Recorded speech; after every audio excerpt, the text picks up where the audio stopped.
Halo para pencari kebenaran. Di kesempatan kali ini, saya akan membahas ayat Alkitab yang isinya Tuhan Israel menyusun rencana untuk membantai anak-anak. Dan dengan kalapnya membantai anak-anak sulung dari manusia sampai hewan semuanya kena bantai.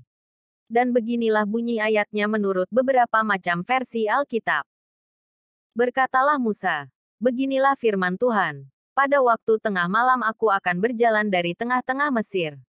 Maka tiap-tiap anak sulung di tanah Mesir akan mati. Dari anak sulung Firaun yang duduk di tahtanya sampai kepada anak sulung budak perempuan yang menghadapi batu kilangan. Juga segala anak sulung hewan. Maka pada tengah malam Tuhan membunuh tiap-tiap anak sulung di tanah Mesir. Dari anak sulung Firaun yang duduk di tahtanya sampai kepada anak sulung orang tawanan. Yang ada dalam liang tutupan. Beserta segala anak sulung hewan. Yang lebih ironisnya, peristiwa kekejaman yang memilukan itu terjadi karena memang keinginan Tuhan Israel itu sendiri yang memang sengaja mengeraskan hati Firaun. Sehingga Firaun tidak mau mendengarkan Musa. Berfirmanlah Tuhan kepada Musa, Firaun tidak akan mendengarkan kamu, supaya mujizat-mujizat yang kubuat bertambah banyak di tanah Mesir. Musa dan Harun telah melakukan segala mujizat ini di depan Firaun. Tetapi Tuhan mengeraskan hati Firaun. Sehingga tidak membiarkan orang Israel pergi dari negerinya.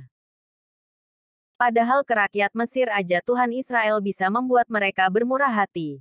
Kenapa ke Firaun seorang diri Tuhan Israel tidak bisa yang akhirnya berbuntut pada peristiwa pembantaian anak-anak yang dilakukan oleh Tuhan Israel itu. Lalu Tuhan membuat orang Mesir bermurah hati terhadap bangsa itu. Lagi pula Musa adalah seorang yang sangat terpandang di tanah Mesir. Di mata pegawai-pegawai Firaun dan di mata rakyat. Bagaimana tanggapan saudara-saudari semuanya mengenai aksi Tuhan Israel yang melakukan pembantaian anak-anak dari anak manusia sampai anak hewan ini? Kenapa orang tuanya yang bersalah malah anak-anaknya yang dibantai? Bukan hanya anak-anak Mesir, bahkan anak dari para tawanan dan budak yang tidak bersalah yang sehari-harinya udah menderita pun ikut dibantai pula. Bahkan juga sampai ke anak-anak binatang ikut dibantai juga oleh Tuhan Israel ini.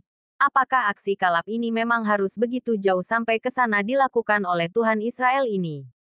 Suatu aksi keji dan tega yang padahal bisa dihindari seandainya Tuhan Israel tidak dengan sengaja mengeraskan hati Firaun. Sehingga Firaun mau mendengarkan Musa. Terima kasih buat yang udah menyimak video ini sampai beres. Kalau ada tanggapan tulis saja di kolom komentar. Jangan lupa di-subscribe lalu dibagikan sebanyak-banyaknya. Dan salam pencari kebenaran.